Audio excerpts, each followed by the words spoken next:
Olá! Hoje a gente vai mergulhar numa ferramenta de diagnóstico que é simplesmente fundamental na veterinária: a ultrassonografia hepatobiliar. Em cães e gatos, essa é uma das aplicações mais importantes do ultrassom abdominal. E entender os detalhes técnicos faz toda a diferença para um diagnóstico preciso. O que vamos fazer aqui é dar uma olhada bem objetiva e técnica nesse procedimento de imagem, focando no que é normal e nas alterações patológicas que a gente mais encontra por aí. Vamos direto aos pontos que importam. Para a gente se organizar, nosso roteiro vai ser este.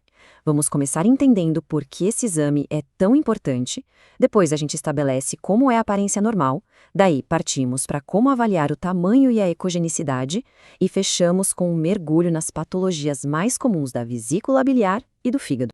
Ok, vamos começar do começo. Por que essa avaliação é tão central no diagnóstico por imagem do abdômen? A chave de tudo está na organização, na sistematização. Essa classificação que a gente vê em doenças difusas, focais ou do trato biliar é o que permite ao ultrassonografista organizar os achados. Funciona como um mapa, um roteiro, para conseguir chegar num diagnóstico diferencial mais certeiro. Pois é, para a gente conseguir identificar o que está errado, primeiro a gente precisa dominar o que é o normal, certo? Então vamos estabelecer essa linha de base, ver direitinho como um sistema hepatobiliar saudável se parece no ultrassom. E para começar, um conceito fundamental: ecogenicidade. De forma bem simples, é o quão brilhante um tecido aparece na tela. Mas o ponto mais importante é que isso não é um valor absoluto. É sempre uma questão de comparação entre um órgão e outro. Então, falando do fígado, um fígado normal tem que ter uma textura uniforme, homogênea. E como a gente avalia isso? Comparando. A ecogenicidade dele deve ser bem parecida com a do córtex do rim direito e visivelmente mais escura, ou seja, com menos ecogenicidade do que o baço. Essas comparações são a regra do jogo. Agora, a vesícula biliar. A localização dela é bem específica entre os lobos medial direito e quadrado.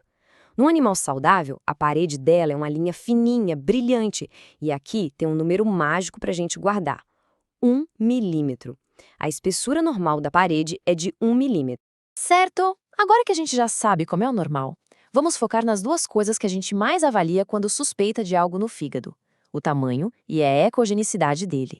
A avaliação do tamanho do fígado não é com uma régua, é uma avaliação subjetiva, baseada na relação com os outros órgãos. Olhem só essa comparação. Na hepatomegalia, o fígado aumentado empurra o estômago para trás e o rim direito para baixo. Já na microhepatia, acontece o contrário. O fígado pequeno faz com que essas estruturas fiquem mais próximas. É uma análise totalmente espacial. E, de novo, para avaliar a ecogenicidade, a palavra-chave é comparação. É quase um mantra. O parênquima do fígado é sempre avaliado em relação a marcos anatômicos, como o ligamento falciforme, que por ser gordura mais brilhante, e, claro, o nosso ponto de referência de sempre, o córtex renal direito. Bom, com a nossa linha de base do que é normal bem definida, agora a gente pode começar a explorar as anormalidades mais comuns. E vamos começar pela vesícula biliar. Olha só esse número, maior que 1 milímetro. Parece simples, né?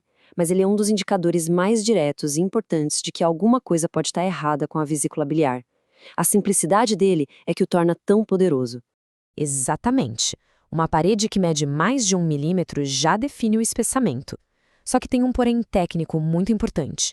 O quão cheia a vesícula está pode influenciar essa medida. Uma vesícula muito vazia pode parecer ter a parede mais espessa, por exemplo. Então, o contexto clínico é tudo. A lama biliar, um achado bem comum, é basicamente um sedimento. E a característica que define a lama biliar é a mobilidade. Quando a gente muda o paciente de posição, a lama escorre, ela acompanha a gravidade. Esse é o teste definitivo. Agora, em total contraste, a gente tem a mucocele. Ela é o oposto.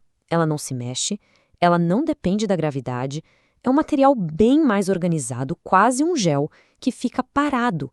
E muitas vezes tem aquele padrão bem característico que lembra um kiwi ou uma estrela. E essa imagem aqui é a tradução perfeita disso. É um exemplo clássico de mucocele. Dá para ver claramente esse padrão estrelado com um material mais organizado que não se comporta como um simples sedimento. É uma imagem que a gente chama de patognomônica, ou seja, ela praticamente fecha o diagnóstico. Certo. Saindo da vesícula, vamos agora direcionar nosso foco para as patologias que a gente pode encontrar no próprio parênquima do fígado. As neoplasias no fígado são verdadeiros camaleões no ultrassom. Elas não têm uma cara só, uma aparência única. Podem ser difusas, pegando o órgão todo, ou lesões focais, ou ainda multifocais, com vários nódulos. E a aparência? Pode ser de tudo: escura, brilhante, mista ou até mesmo com aspecto de cisto. E aqui a gente tem um exemplo clínico disso. A gente vê um lobo hepático que perdeu completamente aquela textura homogênea, normal.